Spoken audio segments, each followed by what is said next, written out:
10 € offerts et votre premier dépôt doublé avec le lien en description. Les amis, bienvenue. Comment on se sent là? À 5h45, en tout cas à l'heure où je m'enregistre, du coup d'envoi de France-Espagne.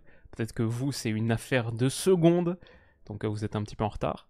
Mais ouais, ça arrive très très vite. 21h à l'Allianz Arena, on a cette demi-finale d'Euro à laquelle j'ai consacré toute une vidéo hier, 26 minutes et 56 secondes. Peut-être que vous avez encore le temps de la regarder, mais on va récapituler le prono en fin de cette vidéo. J'ajouterai aussi quelques éléments supplémentaires qui sont sortis, des petits détails en plus. Voilà, on se chauffe jusqu'au bout sur cette demi-finale de championnat d'Europe des Nations. On va quand même commencer par Pays-Bas-Angleterre, parce que ça c'est demain, on peut y accorder une bonne quinzaine de minutes sur une rencontre qui m'intéresse beaucoup. Bon déjà, en vivant aux Pays-Bas, je peux pas vous dire, même mon comptable m'envoie des mails pour me dire « J'ai regardé ta vidéo sur les Pays-Bas », je sais pas comment il fait, mais je crois pas qu'il parle très bien français. En tout cas, ils sont très très chauds ici, très très chauds, parce qu'ils jouent un dernier carré d'Euro pour la première fois depuis 20 ans, parce que les Pays-Bas, comme l'Angleterre, c'est qu'un seul titre majeur de leur histoire. Les Pays-Bas, bien sûr, c'était un Euro, c'était l'Euro 88, Gullit, Van Basten, etc. L'Angleterre, ça remonte à il y a plus longtemps, à la Coupe du Monde 66. Mais voilà, c'est deux nations qui cherchent désespérément la gloire depuis tellement longtemps. Pour les deux, il y a 1, 2, 3 générations de supporters qui n'ont pas vu leur pays remporter quoi que ce soit. Donc c'est un très très grand moment, et on va commencer par ça.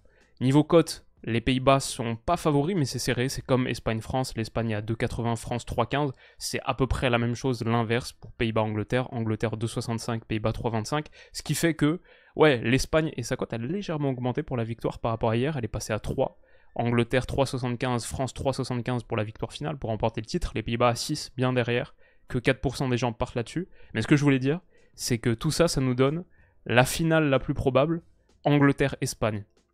Ça, c'est déjà une petite victoire pour la chaîne, parce que c'est la finale qu'on avait pronostiquée en pré-tournoi. Je vais pas vous mentir, je serais très content, très très content que ça n'arrive pas. Ma finale de rêve, bien sûr, ouais, c'est celle-ci. Ça, c'est le Willou Ico. Ça, c'est le France-Pays-Bas qui peut-être va voir le jour dimanche 21h. Mais ouais, bien sûr, comme vous le savez, comme d'habitude les amis, toutes ces cotes, c'est celles que vous trouvez du côté de mon sponsor Winamax. Vous avez accès à la meilleure offre de bienvenue de France, l'offre spéciale Winamax Willou, avec le lien en description. Vous cliquez sur le lien en description, vous faites votre premier dépôt, il est instantanément doublé en pari gratuit, et vous recevez aussi immédiatement 10 € en cash. Donc si vous faites le minimum qui est 15, ça devient tout de suite 40 € avec lesquels vous pouvez parier, en sachant bien sûr que c'est strictement interdit aux mineurs. Faites attention, la plupart du temps on parie sportif, et c'est aussi mon cas, on perd. Même si pour l'instant ça se passe pas trop mal, hein. Sur 7 €, franchement, les pronos sont pas trop mauvais. Ça se passe pas trop mal pour les hommes de Gareth Southgate niveau résultat aussi. Par contre, ouais, c'est évidemment très compliqué, très compliqué dans le jeu. Ils sont pourtant à la hauteur, au rendez-vous de leur statut. Ils font partie du dernier carré, cette équipe qui a la plus haute valeur marchande Transfermarkt de toute la compétition. D'ailleurs, ce quatuor, il est finalement assez logique, entre guillemets, si on regarde la valeur marchande. Les deux équipes, c'est 4 des 6 nations les mieux cotées. Les deux qui ont sous-performé, entre guillemets, par rapport à leur rang, c'est Portugal et Allemagne. L'Italie, qui a vachement sous-performé par rapport à son rang, parce que, mine de rien, ils étaient assez bien fournis. En tout cas, ils avaient quelques joueurs qui, je pense, coûtent très cher sur le secteur offensif. Par contre, c'était pas si bien fourni que ça. En tout cas, voilà, l'Angleterre est au rendez-vous, mais l'Angleterre est pas particulièrement emballante, était à un miracle près de sortir en 8ème de finale contre la Slovaquie. On en a parlé, on a parlé de Bellingham et Foden qui se marchent systématiquement sur les pieds, donc il n'a toujours pas trouvé son animation offensive. Il y avait des séquences assez choquantes contre la Suisse, où il gravite naturellement toujours vers les mêmes zones, et en plus on va dire, c'est un peu la zone dans laquelle Bukayo Saka est censé s'exprimer le mieux aussi. Donc très compliqué pour cette Angleterre avec ballon, des moments où Foden intercepte une passe, Bellingham pensait la recevoir, très difficile. Il y a quelques motifs de satisfaction. Kobe Mainoo, qui au milieu, aux côtés de Declan Rice, permet à l'Angleterre d'avoir de la qualité de projection, un petit peu de dynamisme, notamment sur les portées progressives comme celle-ci, avec un très bon contrôle orienté, et aussi Bukayo Saka, qui pour le coup fait un bon Euro, qui avait rendu la vie très dure à Ibisher sur le côté gauche. 6 fois il l'a passé, 6 fois Ibisher s'était fait dribbler. C'est beaucoup. Le but est bien sûr venu de Bukayo Saka. La réalité c'est qu'il y a peu de satisfaction côté anglais. Ça, c'est le 11 de l'équipe de France dont on a parlé tout à l'heure. Mais pour l'Angleterre, je peux pas dire comment ça va jouer. Et quasiment à toutes les lignes. Peut-être la seule où il y a vraiment une certitude, c'est Rice-Menu. Ça devrait rester comme ça. Mais avec le retour de suspension de Gueye, est-ce que ce sera lui ou est-ce que ce sera Konsa qui a plutôt fait un bon match? Est-ce que ce sera une défense à 4 ou une défense à 3 comme contre la Suisse? Les Pays-Bas, bon, avec ballon, en vrai, là on met un 4-2-3-1, mais avec ballon, c'est vrai que c'est plutôt du 3-2-5, donc peut-être que l'Angleterre veut se calquer là-dessus, un petit peu comme ils ont fait contre la Suisse, et être sur un système à 3. La bonne nouvelle pour l'Angleterre, c'est le retour de Luke Shaw, qui a joué des minutes en fin de match contre la Suisse, et qui apparemment serait disponible.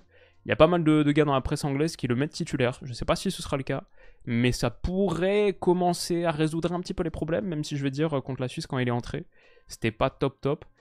Ouais, cette ligne de 4, c'est pas certain que ce soit comme ça, et le secteur offensif, il y a beaucoup de gens qui appellent au retrait de Harry Kane, qui fait un tournoi extrêmement décevant, un petit peu comme notre Kylian Mbappé. Pas mal des grosses stars offensives sont en retrait sur cet Euro, et des gens veulent voir Oli Watkins, même un Ivan Toney.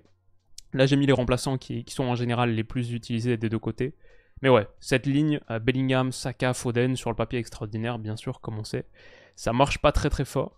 Il y aura un gros duel, je pense, pour Saka dans son couloir face à Nathan Ake. Ce sera pas tout à fait pareil que Ebisher. Ça m'intéresse beaucoup. Ake, Saka, quelque chose qu'on voit aussi régulièrement en Première Ligue.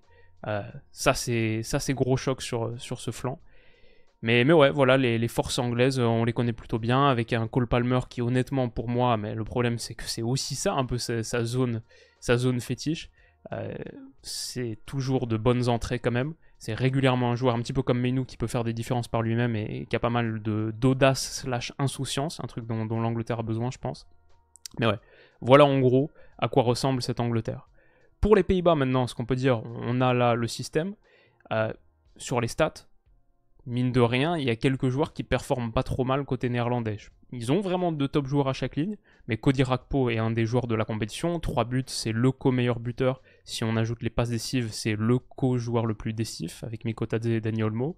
Ils ont aussi, avec Xavi Simons, 3 passes, le co-meilleur passeur de l'Euro. Donc, il y a un monde où les Pays-Bas placent quelques joueurs très haut sur ces classements. Sur les classements collectifs, mine de rien, c'est la 3e attaque. Il n'y a que l'Allemagne et l'Espagne qui ont marqué plus de buts que les Pays-Bas. Et c'est aussi le cas sur les grandes occasions créées. 16, c'est seulement 5 de moins que l'Espagne, par exemple.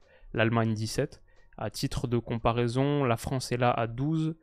L'Angleterre, il faut aller en deuxième partie. C'est la 13e nation, seulement 9 grandes occasions créées pour les Anglais, par rapport à 16 pour les Pays-Bas.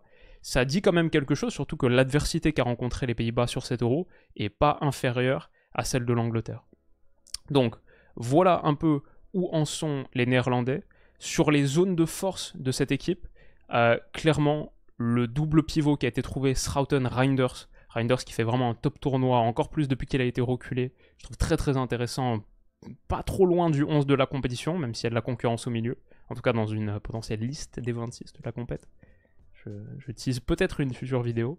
Mais ouais, ça marche pas trop mal. Il y a de la verticalité qui est trouvée sur le jeu positionnel et aussi la facilité et la qualité qu'ils ont sur la largeur. Je pense que les Pays-Bas, c'est une des équipes les mieux dotées sur la largeur. On parle de ce 3-2-5 avec des joueurs intérieurs. Bon, c'est un petit peu le cas ici. On voit, il y a le tandem du double pivot et Ake, Van Dijk, De Vrij qui sont les 3 centraux, mais un Dumfries est beaucoup plus haut. Il a la largeur droite, Gakpo la largeur gauche.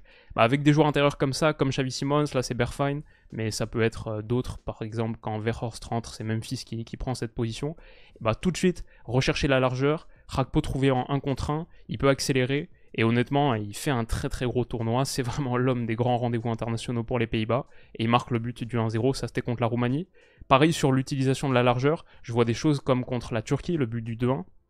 D'ailleurs, en parlant des contributions décisives de Gakpo, ça c'est ni un but ni une passe D, et pourtant c'est ce qui permet la qualif des Pays-Bas. C'est ce contre son camp de Mert Muldur forcé par son super appel sur le côté gauche. Mais voilà, l'utilisation de cette largeur. Dumfries, parfois il est trouvé sur des centres, renversement second poteau, comme à la Coupe du Monde, à 2022 au Qatar, mais aussi régulièrement, il est le fournisseur de largeur à droite pour aller chercher la largeur à gauche. Gakpo là, donc comme on a dit, force le 3e but de ce match, le but de la qualif pour les Pays-Bas. Et en vrai, ça c'est une action qui fait un petit peu penser à celle que l'Angleterre a concédée contre la Suisse, le but de Brelem Bolo à la 75e. Donc il y a de la vulnérabilité sur la largeur pour l'Angleterre. Ça défend pas très très bien ces côtés-là. Walker par exemple, qui avait fait une très belle Coupe du Monde, fait pas un euro extraordinaire, je trouve. Et encore une fois, ça c'est un truc qu'on peut ajouter. On en parlait hier dans l'analyse de France-Espagne. On disait, voilà, la France fait un grand tournoi défensif. L'Angleterre est tout aussi ennuyante que la France, mais je pense pas qu'elle fasse un grand tournoi défensif. Il y a des moments où cette équipe, je la trouve un petit peu vulnérable, notamment là-dessus, et c'est quelque chose dont pourraient profiter les Pays-Bas.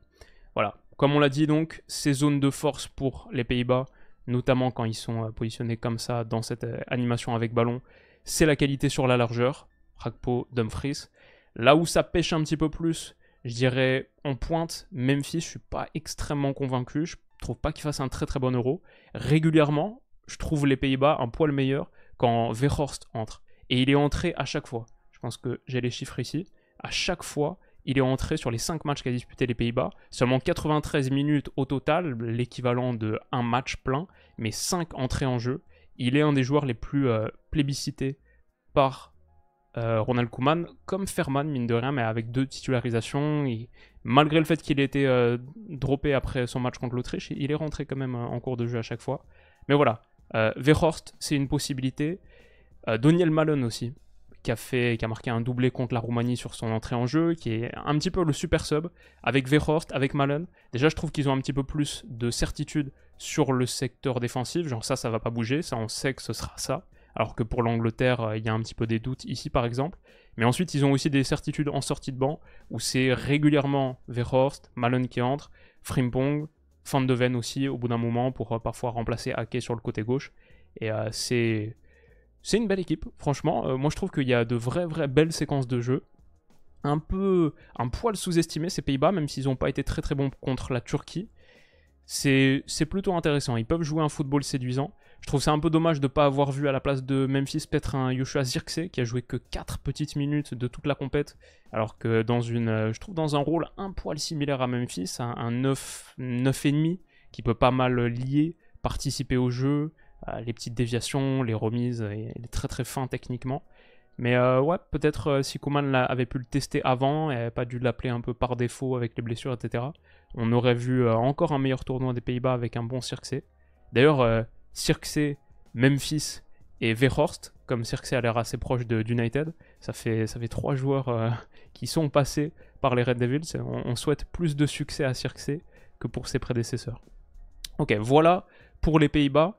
Le truc qui peut peut-être m'inquiéter pour mes amis néerlandais, c'est que leur fameuse réputation d'être fort contre les faibles, faible contre les forts, c'est un petit peu confirmé sur cet Euro. Sur 5 matchs, il y a 3 victoires. Les 2 qui ne remportent pas, c'est contre l'équipe de France et contre l'Autriche. L'Autriche qui était pas mal, qui a montré qu'elle était pas mal.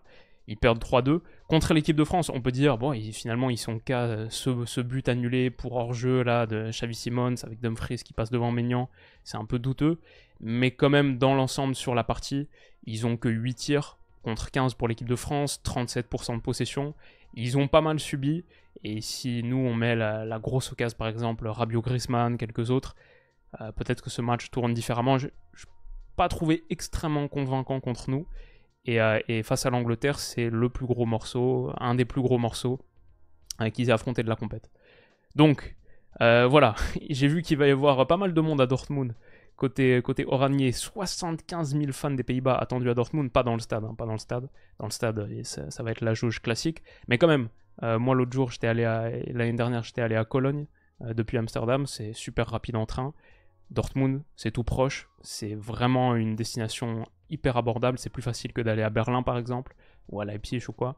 Dortmund c'est très très proche des Pays-Bas, donc il y aura beaucoup de monde en ville. Je pense qu'on peut s'attendre à voir demain les images en centre-ville avec la marée orange dans les rues, sympa. Et il y a une effervescence énorme ici, hein. Franchement, comme je vous l'ai dit en intro, le fait de ne pas avoir joué une finale de grand tournoi depuis la Coupe du Monde 2010, mais aussi tout simplement de ne pas avoir gagné quoi que ce soit depuis 88, à l'Euro même, pas de demi-finale tout court depuis 2004, ils sont très très chauds, c'est leur moment. Est-ce qu'ils peuvent le faire contre l'Angleterre? J'ai un peu peur pour eux parce que je trouve que mentalement ils sont pas énormes. Contre la Turquie, il y a quand même une bonne heure où ils passent à côté de leur match. Ils s'en sortent, ils reviennent, donc on peut dire ils ont la force pour revenir dans cette rencontre. Et ça suppose des caractéristiques de résilience qui sont importantes. Ils ont fait face à une situation où ils étaient menés au score pour revenir aussi.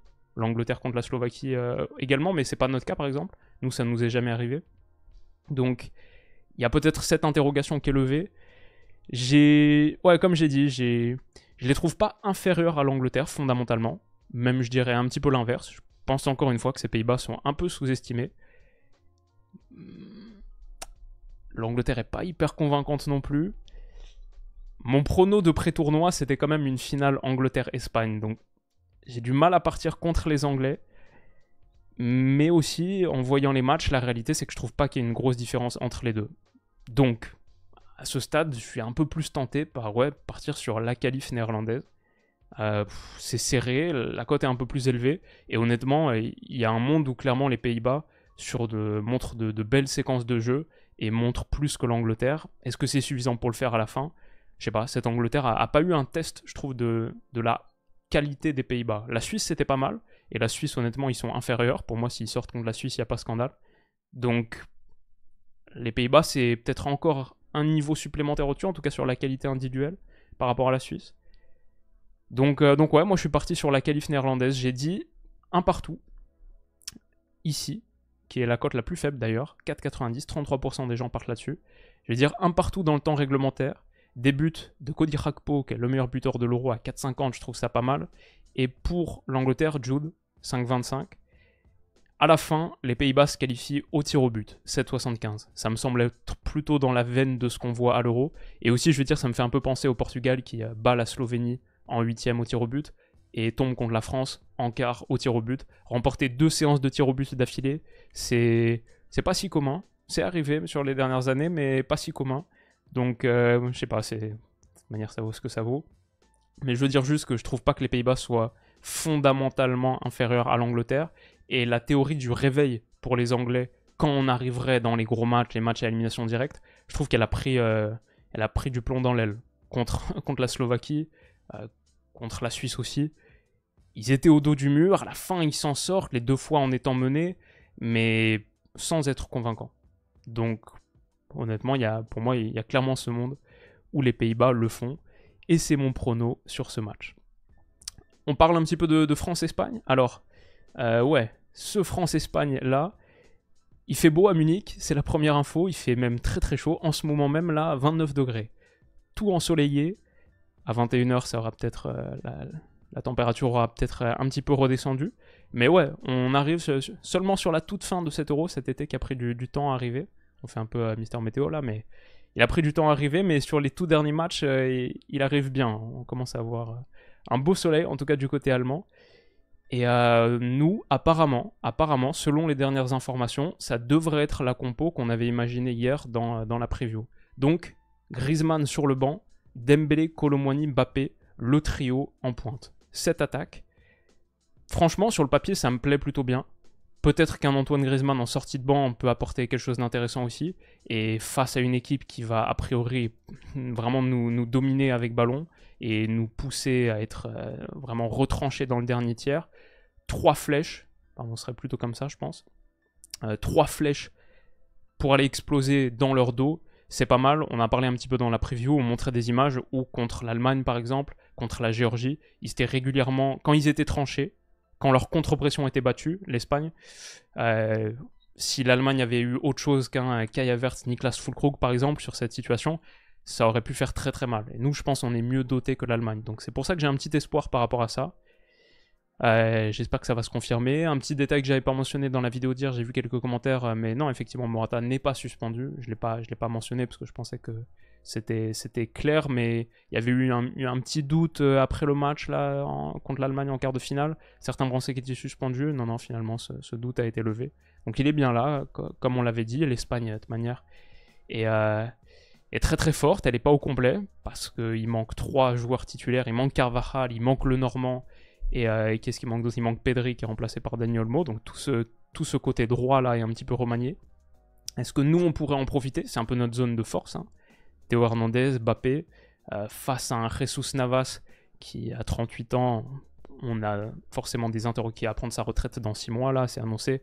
On a forcément des interrogations sur sa capacité à tenir le duel. Mais il va falloir un Mbappé bien meilleur. J'aimerais bien voir une entrée en cours de jeu Marcus Thuram, pourquoi pas, mais surtout Bradley Barcola, qui, je pense, apporte beaucoup à chaque fois qu'il sort du banc, même quand il a été titularisé l'autre jour. Donc voilà. Et cadré enfin. Cadré pour une équipe de France qui a le pire ratio de tirs cadrés, je crois 23,5%, un truc ce qu'on disait. Notamment pour Ousmane Dembélé, qui est à chaque fois intéressant sur les percussions. Mais il faut absolument cadrer. Une dernière chose qui m'intéressait, c'est en réfléchissant à ce match ce matin, je me disais, on n'a jamais été encore dans la position où on est mené au score. Et je pense pas que ce soit quelque chose de négatif, au contraire. Ma théorie, c'est, on voit certaines équipes qui, lorsqu'elles sont vraiment dos au mur, on n'a jamais été au bord de l'élimination par exemple. Là où on en était le plus proche, c'est une séance de tir au but contre le Portugal, mais sinon on n'a jamais été proche de l'élimination, à quelques minutes de sortir, on n'a jamais été mené au score. Donc, ça m'intéresse beaucoup de voir comment cette équipe réagit quand il n'y a plus le choix. Et je pense qu'elle peut réagir assez bien. Je pense que pour l'instant, elle est un petit peu dans un no man's land mental. Mais un Kylian Mbappé, un Antoine Griezmann qui sort du banc, et là, il n'y a plus le choix. De toute manière, c'est soit ça, soit on sort. Je pense que leur esprit de compétiteur et leur feu intérieur peut être particulièrement bien alimenté par cette situation. Donc, c'est une supposition parmi d'autres. C'est juste que je me dis qu'elle a des probabilités de se réaliser. Et tout ça, je le dis parce que j'espère qu'on va le faire. Mais comme vous le savez, si vous avez vu la vidéo hier, malheureusement, mon prono, c'est que l'Espagne, que je vois remporter le tournoi depuis le début, le fait. J'ai dit 1-0, avec une passe décisive de Lamine Yamal, qui est ici passeur décisif à 6,50, qui est le co-meilleur passeur de la compète, qu'on a 3, qui pourrait en ajouter une quatrième. J'ai dit 1-0 pour l'Espagne à 6,75. Et mon buteur, donc, c'était Alvaro Morata, que je trouve un petit peu sous-coté sur son tournoi, très précieux, très utile, notamment sur les remises avec Unai Simon, pour sauter la pression, qu'on ne devrait pas trop mettre, hein, c'est pas trop notre style. Mais ouais, bon joueur de remise d'appui, et souvent alimenté en centre, ce que l'Espagne peut faire très bien avec Yamal, avec Nico Williams, avec les projections de Fabian Ruiz, de Dani Olmo. Morata en bout de chaîne, même s'il manque un petit peu de réalisme, pour être une vraie arme pour eux. Donc voilà, buteur à 3,85, mon prono, c'est que l'Espagne le fait. Le combiné de tout ça, qu'est-ce que ça donne? C'est une victoire de l'Espagne en 90 minutes 1-0, c'est Pays-Bas-Angleterre, match nul, mais c'est surtout la qualif donc de l'Espagne, des Pays-Bas pour un remake de la Coupe du Monde 2010. Si c'est l'Angleterre à la place des Pays-Bas, c'est la finale que j'avais vue en pré-tournoi. Ça me va entre guillemets, mais bon, j'espère évidemment que ce sera l'inverse et que la France et les Pays-Bas le feront pour un match très particulier. Les amis, j'espère que cette vidéo vous a plu. Ça commence très vite, donc sortez les chips, le popcorn. C'est le moment d'y aller et c'est le moment de faire déjouer les pronostics. Un des rares matchs où on a été... J'ai checké du coup, hier je disais dans la vidéo, je sais pas depuis combien de temps ça fait qu'on n'a pas été favori des bookmakers pour un match. Et j'ai sorti l'historique. France-Argentine, l'Argentine était légèrement favorite. Genre, l'équivalent c'était, je pense, un petit peu comme le France-Espagne là, dans l'autre sens. Genre là c'est quoi on a dit? Pour la victoire en 80... C'est même moins que ça, c'était genre 2,90, 3,05, un truc comme ça, si c'est possible. Donc voilà, c'est une configuration similaire. Espérons un dénouement différent. Prenez soin de vous les amis, bon match, kiffons, il ne reste plus que 3. Et on se retrouve dans quelques heures pour le débrief. A toutes.